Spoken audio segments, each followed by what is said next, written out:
We're already 1 minute behind. Here we go. I'd like to introduce our next presenter, who's going to be on the court for us for the next 45 to 50 minutes. Coach Dave Crook is entering his 26th year as head coach in the CIS with both Lethbridge programs and here at the University of Winnipeg. In 2000, Coach Crook was named the CIS Coach of the Year, and he's also worked extensively with Canada's national team program, including guiding Canada to a silver medal in 2005 at the Young Men's World Championships. Coach Dave is going to go over, for the next 50 minutes, principles in building a motion offense. So please help me in welcoming Coach Dave Crook.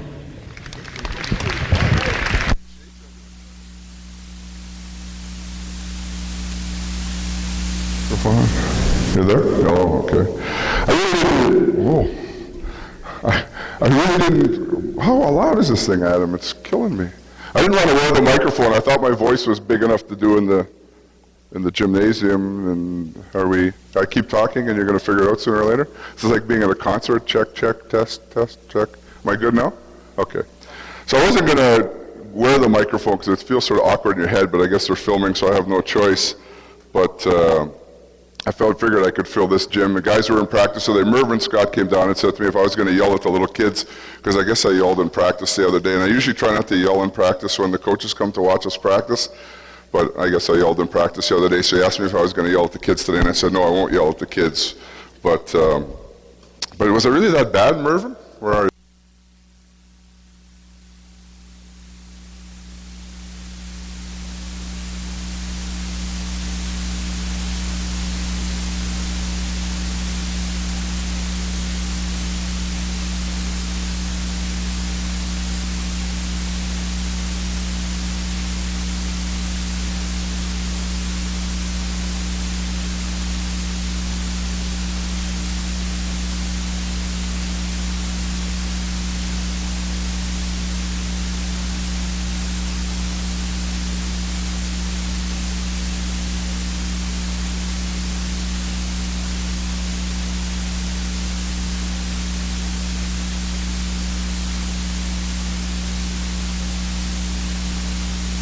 For basketball, and I think it's a wonderful offense. I researched like mad and read about it and watched films and did all this stuff, and we were just not very good at it, and I don't know whether it was me or them or... Is it better with or without the mic? With. Okay, we have to have a mic. Want to get that? Thanks. Okay, now what? I'm talking. I'm doing my best. I'm trying to... I can keep talking.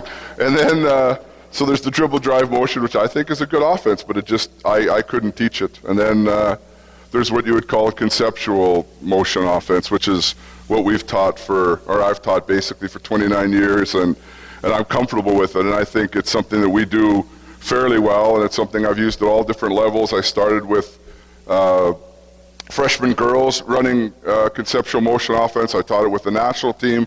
When I coach the national team, I teach it here at the university. So I think it's something that all of you can do. I think it's an offense that came into vogue in the mid-'70s with Bobby Knight and the Indiana motion, the non-screening on the ball, screen away type of motion, which is what we teach. We do add some ball screen, and we've made some changes to it now.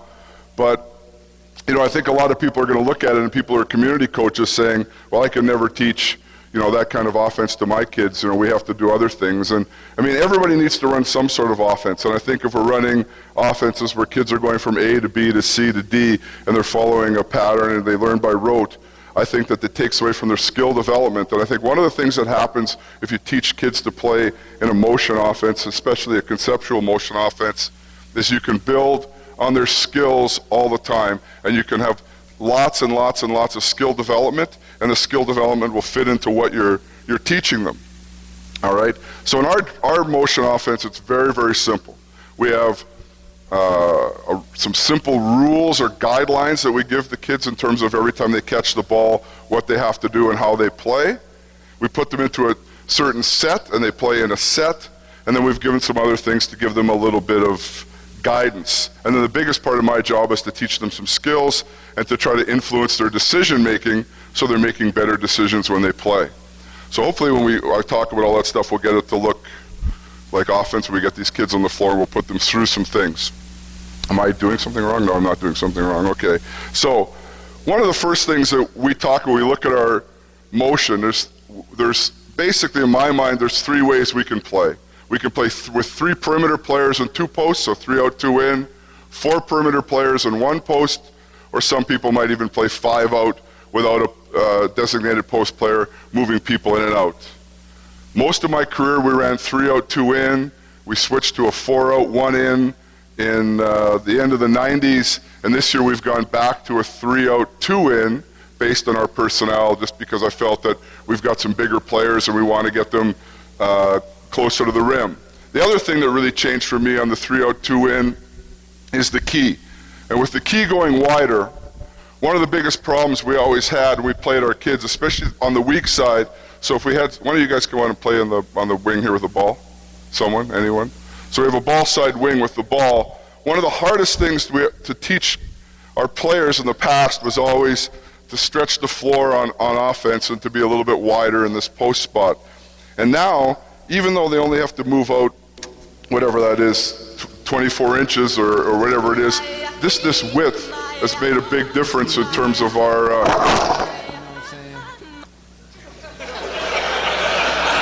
I was getting a little bored. I really didn't think that was me, but so you can sit down again. Sorry, I just got you up for a second. So I think that by widening the key, they've made it better. They've made it better for us as coaches in terms of setting up our motion and getting our people into the right spots. So I think it doesn't matter what kind of set you want to play, whether you want to play with 5 out, whether you want to play with 4 out, whether you want to play with 3 out. I think you can determine that based on your personnel. And I don't think it really changes the rules and the instructions we give to the players in terms of what we want them to do. But I think you just have to find what fits for you. But I really believe you can play this at any level. I think that people just get so hung up that we can't let the kids play. We can't trust them to make decisions. And I think you have to trust them to make decisions, because in the end, they'll make good decisions, because you're going to help them to make good decisions. So I want 5 of you to come up here just to help me out for a second. So take your time, don't worry about it. These people have paid good money to watch all of us. That's 5. Okay, perfect. So we have 5 players. So put 1 out here with the ball as a point guard of some sort. Give me a wing player on the ball side. Give me a wing player opposite, and give me 2 post players. So right now, this is our alignment. We're aligning ourselves as a 3 out, 2 in motion team. We try to get the point guard to pick one side of the floor every single time they come down. We try to get them off the midline. We want to get them to establish a ball side. We think that's very important.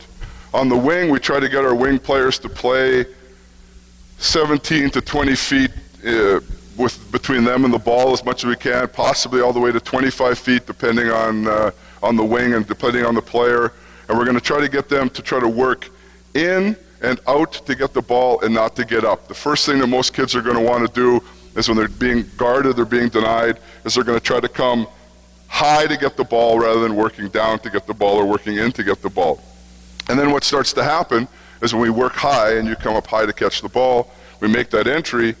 Now we're attacking on this W or higher, and we've really made the floor a little bit too big, and we're probably not going to make that shot. People don't have to guard us, makes it more difficult. So we want to make our catches tighter. All right, give the ball back to the point guard.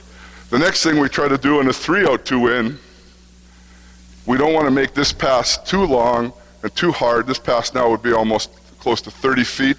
So initially, we're telling our weak side wing to play high, so we almost get into a 2-guard front at the top to shorten this pass initially. So until our point guard makes a decision with what they're going to do with the ball, we're going to start our wing higher. The next thing we've really tried to do with our post players is we try to get our post players to face the rim. So they always want to start facing the basket on both sides. And we just find it's so much more difficult for teams to guard the post players when they're facing the rim than it is when they're facing the ball or facing out. Their natural instinct is always to face the ball or to face out. We try to get them to face the rim because we think it's more difficult to guard them. Then what they're going to try to teach them to do is to get open and make their move when the guard is ready to deliver the ball, rather than be open and ready to catch the ball before the ball is ready to come to you. Okay? So based on this 3 out, 2 in, all right? And if we went to 4 out, 1 in, all we would do is bring our trail post up, play the trail post as the reverse, and then we would slide our wing player down. You can stretch over a little bit. And now we're looking 4 out, 1 in, and we'll play the same rules, the same thing, and all we've done here now is we've replaced the wing position with a post position in the trail, and we have a ball side post. We can also play with a weak side post if we wanted to open up that ball side block. Some people, especially all the dribble motion teams, you're going to see them play with that post away instead of on the ball side. In the motion, I like to have the post on the ball side block because we run a lot of our stuff playing off that ball side post. All right, want to go back into the post, we'll bring you back up. Okay. So, in our basic motion principles, what we teach our kids is very, very simple. Point guard has the ball. Your first option is to try to see if you can score. If our point guard could literally drive in and score, we would let them drive to the rim and score a basket. Is that very likely? Well, when I had Irfan, it was more likely than it is now, but it's not very likely. So, and when is defense at its best? When is defense at its best? When? On the ball. But when is a defense 5 players at its best? When it's set. When it hasn't had to move. It hasn't had to do anything. It's just standing there. So if we're going to come down and attack it initially when it's set, we're not going to have much success. So we probably aren't going to get very many times when our point guard's going to come down and we're going to get something easy and we're going to score. But we still want them to look first to see if they can get something. If they can't, the next look is going to look in. So now if we had a situation and we're going to key this action off our ball side post. So we're not going to key it off the weak side post, we'll key it off the ball side post. And if the ball side post really felt that they could get open initially, I was such a bad defender, I wasn't paying attention, I wasn't doing a good job, and if you could flash open right off the top, and we can make that entry, we'll get the ball into the post, and you're going to score. All right, good. Back to the point. So the first look, point guard's looking to see if he can make something happen, either scoring for himself or making a penetration and making a pass. If he can, that's fantastic, that's what we want to do. The second look, we're going to look in. So anytime we catch the ball, whether this is on the point, the wing, whatever, it's going to be, can you score? Can you create? If you can't, then it's can you make a post entry or can you make a pass into someone cutting to the rim or someone at the basket? If that doesn't happen, now we have to make an entry. Well, our point guard has 2 options. They have a wing entry on the ball side or they can reverse the ball opposite to the other wing. All right, so you got a choice. Where are you going to enter the ball?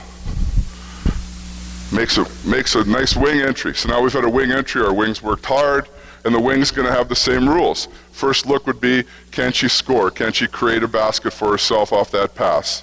All right, if she can't, can she make a dribble push or a dribble entry? See if she can make something happen for someone else. If not, then she's going to have to move the ball. In the meantime,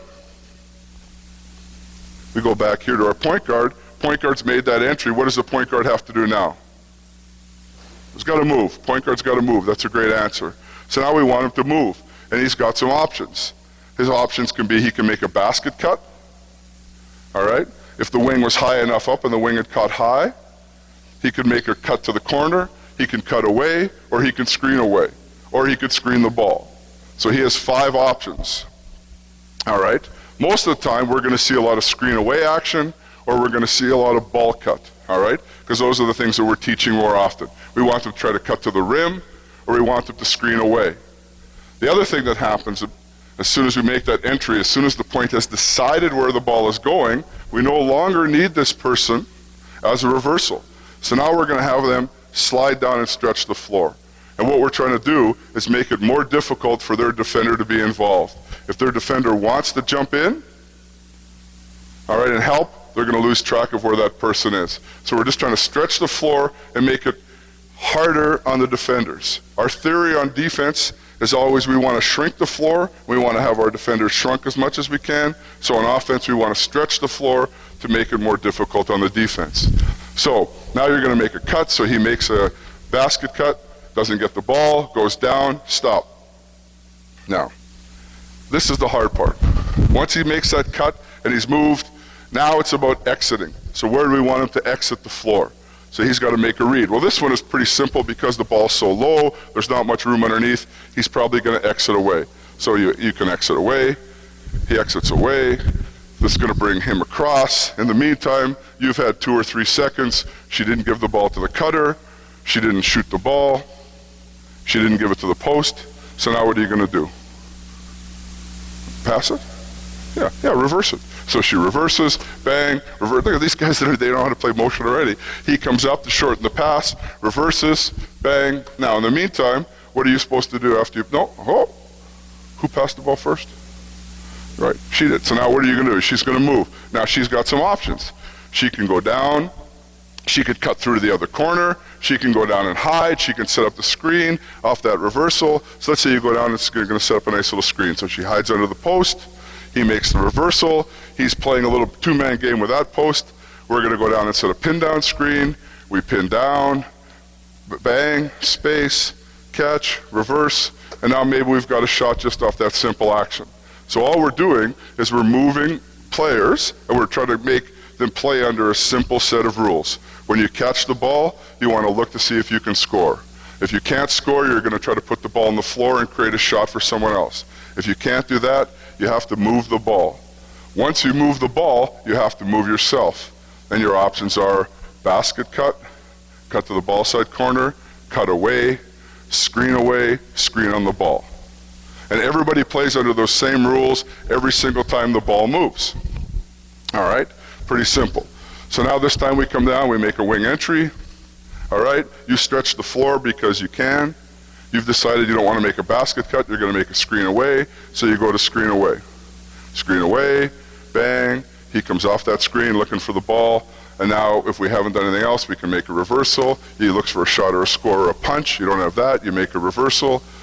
You go down, do whatever you want to do, you're coming through, or he makes a basket cut.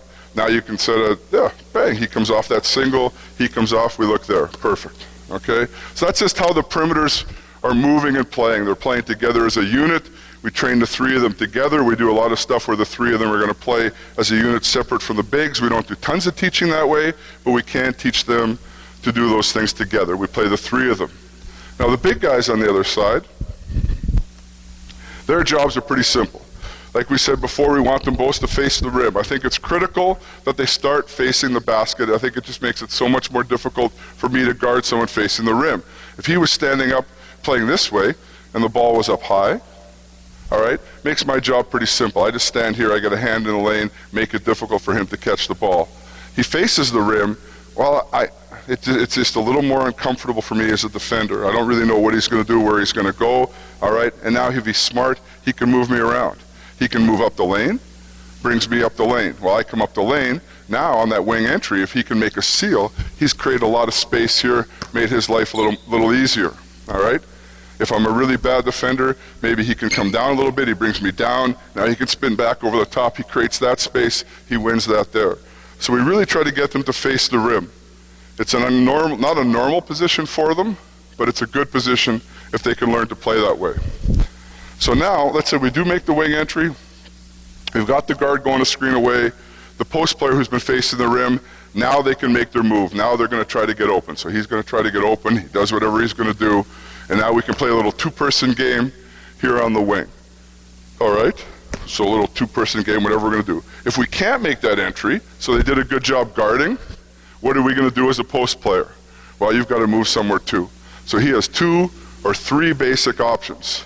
He can go away and screen and bring his partner to the ball, and then what we'll do off that often is we'll flash high, and we have a high-low, so if they fronted this guy coming across, we can reverse seal and go high-low. Bang, bang. Okay, perfect. Or, give it here on the wing. We can go to the Russian spot and play in this power spot down below, try to get the ball here, then maybe cut the wing off that, looking for the give and go, and then we can go all the way through, fill in front of the ball, and we can flash the other partner, right? Looking for the ball there, creating a little space, okay? Or give the ball to the wing. You don't get it, a little lower, please.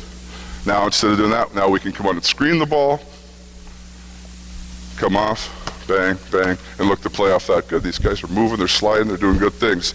So, basically with our posts, we give them 3 options. We say, you've got a couple seconds to try to get the ball off that wing entry. If we can get the ball into the post hands, he can play with the ball.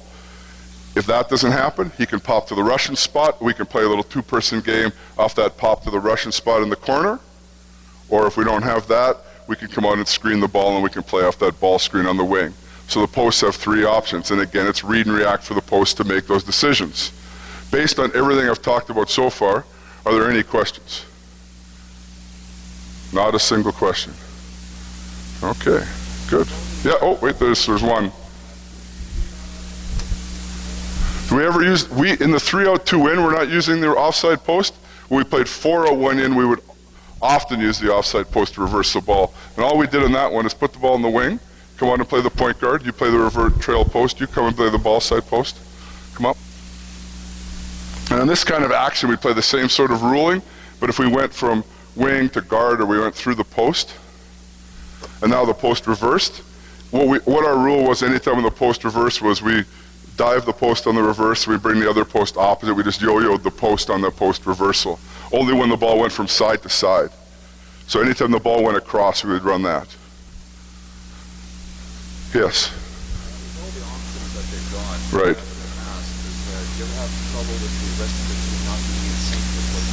No question, but that's what you just repeat over and over. The question was, on when they have so many options to make reads, do you ever have trouble with the rest of the team not being in sync?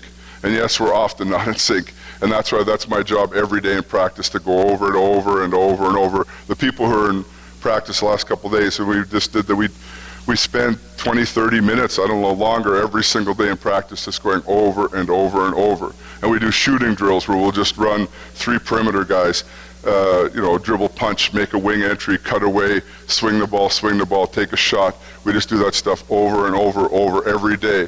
So what we can do, and one of the things I think that's nice about this kind of offense, because it's basically basic skills, you're teaching your kids basic skills, you can create the shooting drills to suit the movements of your players on the floor, and we do a lot of those things every single day. All right? So those are the basic rules in terms of how we run our motion offense. Pretty simple, not complicated. But what we've tried to do now is we've also tried to give the players a number of set situations, because we know certain situations are going to come out in games, and we want to give them a little bit of a help, a little bit of a crutch on certain things. So we have some options. Put the ball back in this wing for a second if you can. So we'll talk about a post entry, all right? And anytime we make a post entry off the wing, so the ball goes in, and if our post player doesn't make a move to the basket, doesn't make a move to attack within a second or 2 seconds, now we have to do something. So what I've always seen and we've always taught is one of two things. We're either going to screen up, why don't you go down and play in the post for me? So we'll go 3-2 right now. You can do it. I know you'd be a great post player. So we're either going to screen up and away. So on that post entry, we're going to go screen the next highest person and bring that person to the ball, and then we're going to space out a little bit, right? Or what we like to do, and I do, is we run a lot of what we call Laker cut. So the ball goes into the post, and now we're going to cut the post. And this person's going to cut either above or below the post, depending on where they see the lane, wherever they feel comfortable. So you make that entry, he hasn't made a move, cut the post.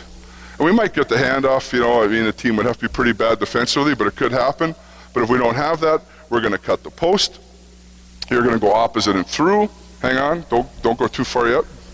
Corner, stretch, corner all the way stretched. We're going to euro or cut this person down in front of the ball. And we're going to put someone in the opposite 45. And then what sometimes we'll do is we'll flash the weak side post up and then down, right? And what we teach our posts is that every time I'm a post player and I catch the ball, if I don't make a move, someone's going to cut off me, and then I'll have someone fill in front of me. I'm going to have a post partner either diving to the rim or at the rim.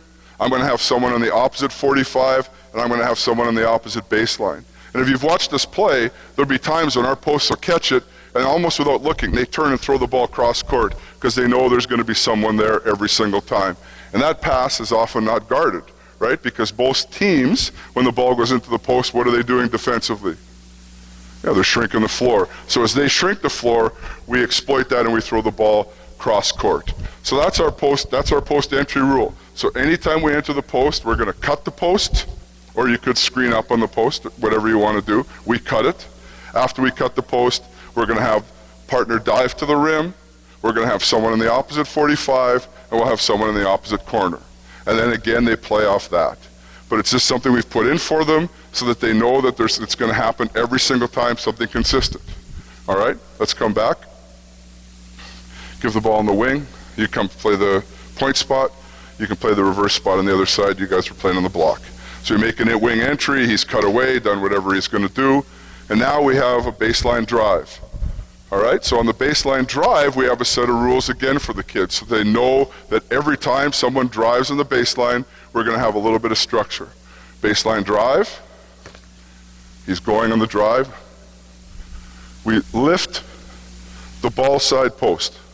All right, and he's either going to step up the lane or he's going to step in front of the rim. All right. Weak side post is going to read their defender, and they can go to one of two spots. They can go to the 45, or they can go to the baseline. Normally we try to go to the 45, but they can go to either one. Bang. If she plays on the 45, he has to play on the baseline. So baseline drive, baseline drift, we have someone drifting to the baseline. If she played down on the baseline, he has to get to the 45. So every time we have a baseline drive, we're always going to have someone available right in front of them opposite the ball, someone on the opposite 45, a post lifting above or to the rim, and then we're going to curl in behind the ball coming this way. So as he drives, he's always going to have 4 players available to him all the time. And the options are usually pretty easy. Straight in front, straight opposite, straight above coming to the rim, and if that doesn't happen, he can stop and throw that kick back to someone behind him. Again, something teams don't guard very well. People don't guard people behind the ball. So now we've given them a little bit more structure, mostly a little set of rules to help them out in case they get into some problems. We're trying to prevent problems from happening. All right, let's set up again. Ball in the wing. Middle drive. So now we have a rule for a middle drive, which is different than a baseline drive. So on the middle drive, here, the post is going to read their defender. All right? If the defender helps up, we may send him to the rim. If not, he's going to step below, sort of into that Russian spot again, creating a little space, looking for a little pass here. Post opposite, faces up, already facing the rim, ready to play, looking for a catch. All right? And she can move based on how her defender. Again, if her defender helps up, she's going to the rim.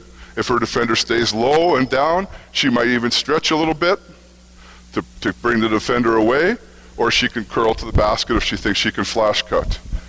The 2 wings, what we're going to do is we're going to space away, 45, space away, stretched on the other side, really creating a lot of room.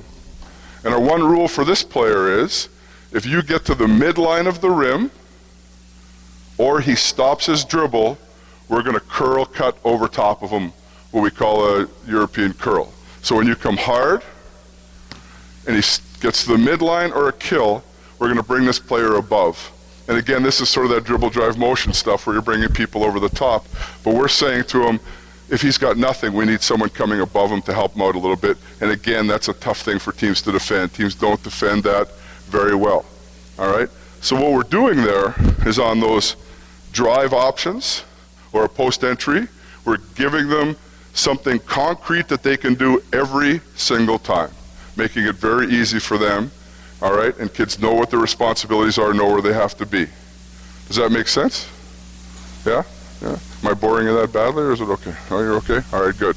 So, now we also have some rules in terms of some things at the top. So if we get back to our normal original set, we'll have rules for middle penetration from the top, side penetration from the top, and all we're basically doing there is spacing people, putting people in a position where they can catch the ball. So if someone drives at you, you're going to slide. It's nothing complicated. And with our posts, our rules are pretty simple. If your defender helps up, we want you to dive to the rim. If your defender stays, you're going to space and stretch. And all we're trying to do is create room for the driver as much as we can. So we're trying to put the emphasis we're saying to our posts is, if your defender helps, now you have to go to the rim and you have to be aggressive. If your defender stays with you, stretch the floor to create more room for the driver. So we're just trying to open the floor up and give the driver some space. All right? So I know this is going to be difficult, but let's just bring 5. Can you guys move around, or have you've been standing for so long, is it going to kill you to move around quickly? Let's just bring 5 defenders up quickly. All right? All right. And I know you remember all those rules I taught you and all the things we just did, but I want you to do this. Let's just go make a wing entry. All right? Screen. Well, good job. Catch the ball. Screen away. Come back. Perfect. All right. Post entry. He doesn't make a move, so I want you to cut the post. So we cut the post. Just want you to see what happens. So the post gets cut. All right. You're stretching the floor. You're doing a fantastic job. Circle in front of the ball. Get on the 45. All right.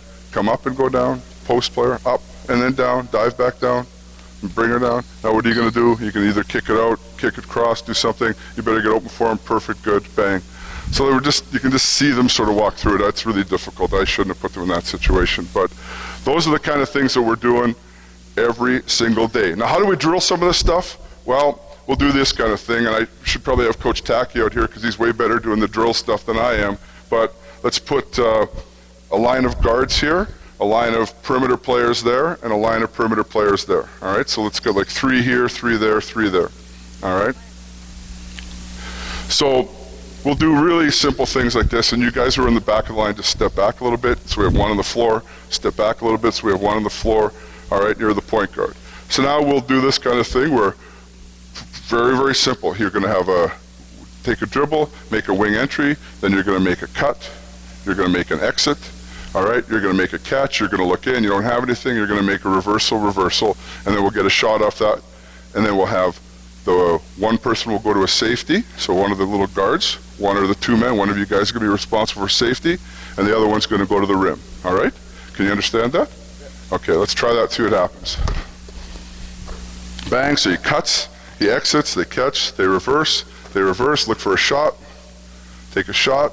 Now I want you to be my safety, my little guard, so you're going to come out to be safety, you're going to offensive rebound, all right? So let's do that again, all right, quickly.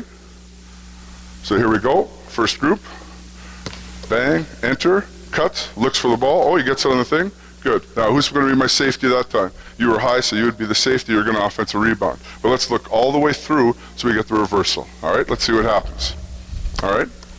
Bang, cut, bang, reverse, bang, bang, good.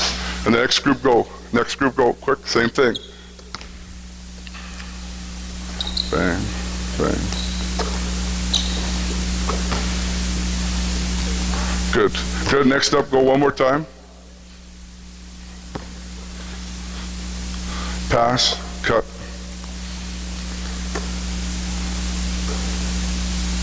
Good. And we just drill little things like that over and over and over. And all the little things we do on offense, we just drill them over and over and over. We drill the post play, and we'll have the post do post to post. So we'll go ball side post, weak side post. So give me a ball side post and a weak side post. Doesn't matter who it is, give me a ball side post and a weak side post. All right, ball in the wing, all right, and then another ball.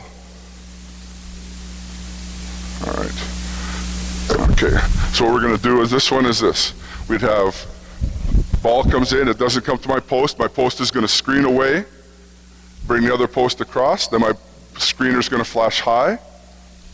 We're going to pass the ball to the high flash. You're going to duck in, get the ball there, bang, and then, I blew it, I'm not that smart, then the coach should be down here with the ball. Then the coach is going to make a pass there, and you're going to get a shot. So both posts are getting a shot, one off the screen, it's not totally realistic, and then one off a pass from a coach. So try that one for me, and I'll be down here as a coach passer. Ready? Good. Bang, screen away, bring across, flash high, high low, high low, high low, good, jump shot, bang. So both posts are getting shots.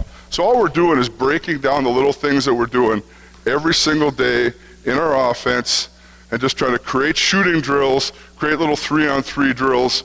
We'll do this drill, all right? We did this one yesterday in practice. Ball in the wing, guarded. Point guard, guarded. Ball side post, guarded. Weak side wing, guarded. All right, get to those spots for me. I need someone guarding this post. Please? All right, someone guarding that post as well.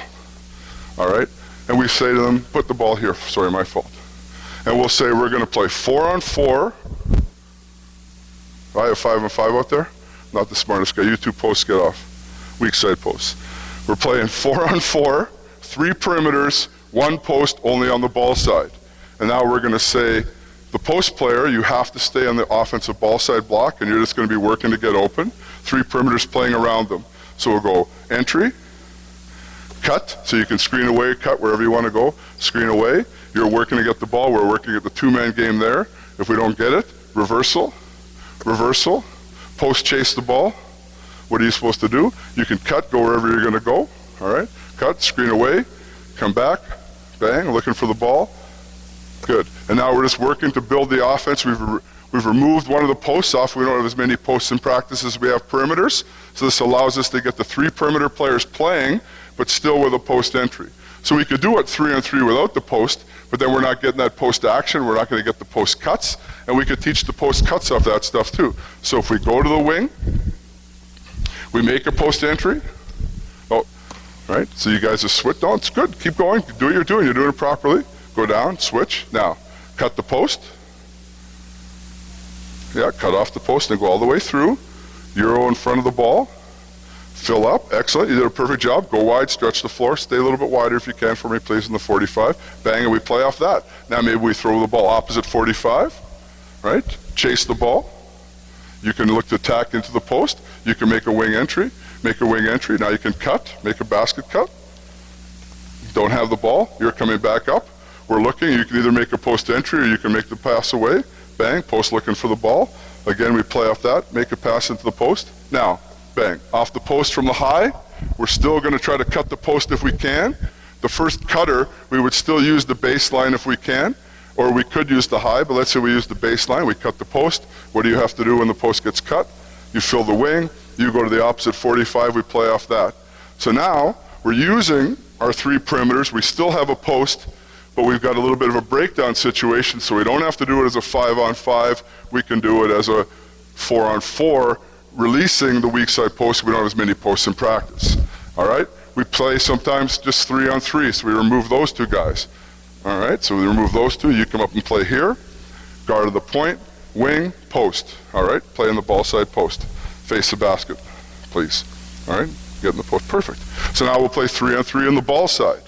All right, again, eliminating. Now we say we try not to have as much stuff going away from the basket, but if they do make a wing entry and they have a cutaway, we'll play a cutaway.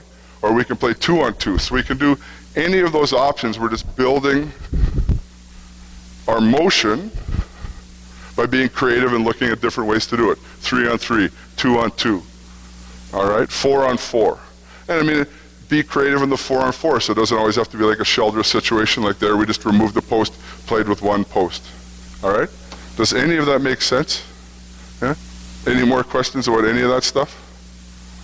I like the idea of the weak side person cutting off the post on the Laker cut rather than bringing it. So if the entry comes high, we still like to bring the wing off first rather than bring the high off. You can bring the high off, and again, that's just a read and react.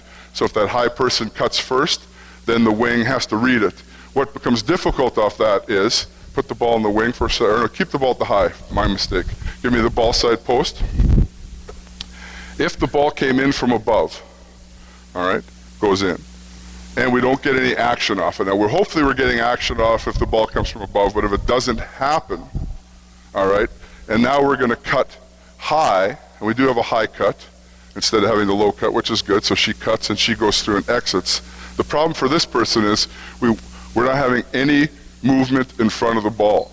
All right, and the easiest thing, now some teams will double off the wing, but if they're not doubling off the wing and we've cut the person from high, we've got no action in front of the ball. So there you'd almost want to teach that screen up concept as well. So now you would send that person up and they're screening the next available player. the next available would be the 45, and then the 45 would euro back in front of the ball, because you have to have some action in front of the ball. I think it's just critical. I think if you start getting, if all we're doing is making this pass, and then I stand, not much is happening. The only thing we'll tell our players, if that does happen, we don't want them to stand. They just have to move and reposition. So if their defender does turn their head, they might lose them a little bit. So we don't want them just to pass and to stand. And I would think passing and standing, all right, is probably the number one thing that you see a lot in motion offenses, where kids just pass and stand because they don't know what to do, or they get lost, or they get bored, or and then the offense just breaks down, or we come way too high to make our entries. And as teams get discouraged and things aren't going well, you'll see more and more and more where your kids are working in the motion instead of working down or working to cross or to get open. They start coming up, and they're making our entries here, and now we're way too extended to let anything happen. One thing you can do when that happens, and let's go wing, post, point guard, post, opposite wing. You have to disappear, I'm sorry, I apologize. Okay. And ball here at the high. Ball side post. Excuse me? Ball side post. If we're really having trouble making entries and things aren't going well, we can always run dribble push. And if we dribble push, we're just going to dribble push that wing. Now we've accomplished getting the ball there, and you're going to make a read. You've got a couple options. My ball side, weak side post, step in. She can run off both, and we can just exchange, bring the other wing across to play the point spot, or we can run you up on a curl, so come back to the wing. So on that dribble push action, she can just run a curl off, a tight curl, and curl up and get the ball. And now we can play off that if we need to make a swing or make an entry. The other thing we talk to our kids a little bit about, and you can stay high for a second, is on this catch, sometimes I make a catch, I look in, I don't have anything, we can also dribble up. I think people don't ever talk about that, and people don't talk to their kids about that. So I've got the ball here, I don't have anything off my initial catch, I can't score, I can't punch, I can't make a post entry, we've screened away, we don't really have anything. Now I can dribble up, so I'll let you do it because you're much better at it than I am.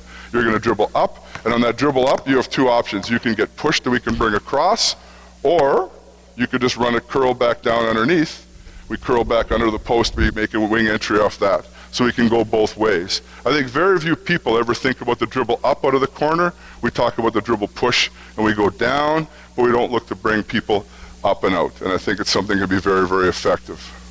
So we add that dribble push entry to help our guards if we have to. And again, we can also dribble push across. So dribble push across.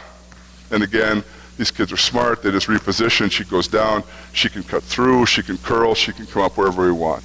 So we just added that other option for our point guard, because one of the things that happens in motion is that times are bad.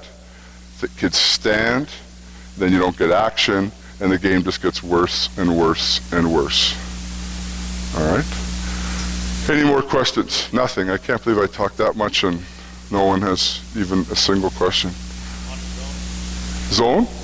We can run all this stuff out of the zone too if we have to, and we do. When we don't teach zone offense at the beginning of the year, we'll just run the straight motion against the zone. Often against zones, if we want to too, we'll come out of a 1-3-1 set.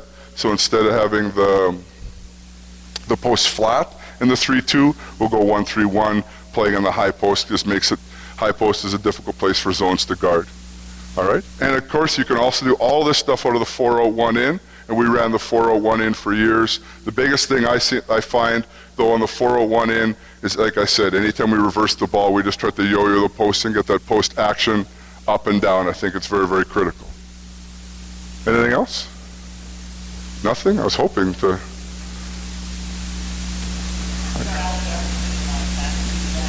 Yes? From what I understand, I think you should drop. I heard he's got a leg problem. Thanks, Grant. Nothing? Either I was that good or that bad. I don't know which one. Well, that's basically all I have, Adam. I'm sorry. Excellent. Okay, let's hear it again for Coach Dave Crook. Thanks, Adam. Let's do a quick door prize here. Let's shake them up because there's some that's been added.